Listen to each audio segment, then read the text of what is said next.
এদিকে ফিলিস্তিনের গাজা উপত্যকার রাফা শহরে অবিলম্বে হামলা বন্ধের যে নির্দেশ দিয়েছে আন্তর্জাতিক ন্যায় বিচার আদালত তা আদতে কার্যকর হবে না বলে মনে করছেন গাজার বাসিন্দারা।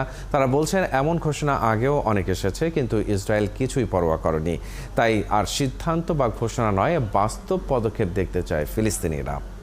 আরও জানাচ্ছেন সৃষ্টি ঘটক। ইসরায়েলি প্রতিরক্ষা বাহিনীর অভিযানে নিজেদের বাড়িঘর ছেড়ে রাফায় আশ্রয় নেন ফিলিস্তিনি নারী সালওয়া আল মাসরি। তিনি মনে করেন গত ৮ মাসেরও বেশি সময় ধরে গাজার ফিলিস্তিনিরা যে দুর্দশার মধ্য দিয়ে যাচ্ছেন, জাতিসংঘ আদালতের রায়ে তার পরিবর্তন ঘটার তেমন সম্ভাবনা নেই। এই রায় একদম ঠিক এবং সময়োপযোগী। তবে আমরা আন্তর্জাতিক সম্প্রদায়ের এসব সিদ্ধান্তের বাস্তবায়ন দেখতে চাই, কার্যকর পদক্ষেপ চাই। কারণ যতই দিন যাচ্ছে গাজায় নিহতের সংখ্যা বাড়ছে।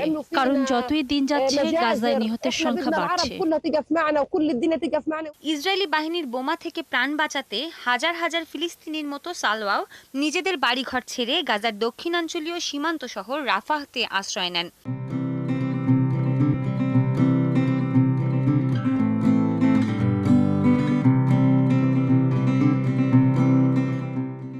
বর্তমানে গাজার দেইর আল বালাহ এলাকায় একটি অস্থায়ী শিবিরে থাকছেন সালওয়া ও তার পরিবারের সদস্যরা।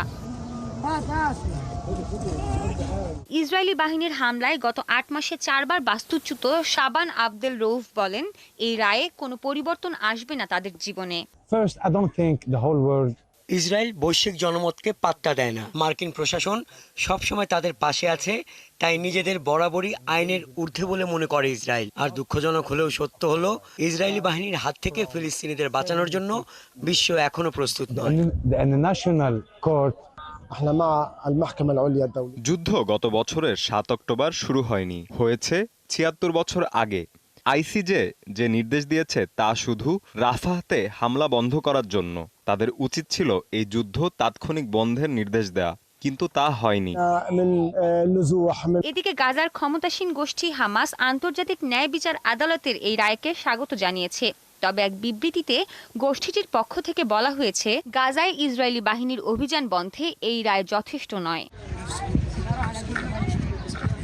রাফাহতে আশ্রয় নেওয়া আরেক ফিলিস্তিনি নাবিল দিয়াব বলেন, অতীতে এমন অনেক ঘোষণা এসেছে যেগুলো কেবল ঘোষণাই থেকে গেছে। তাই এখন আর সিদ্ধান্ত বা ঘোষণা নয়, বাস্তব পদক্ষেপ দেখতে চান ফিলিস্তিনিরা।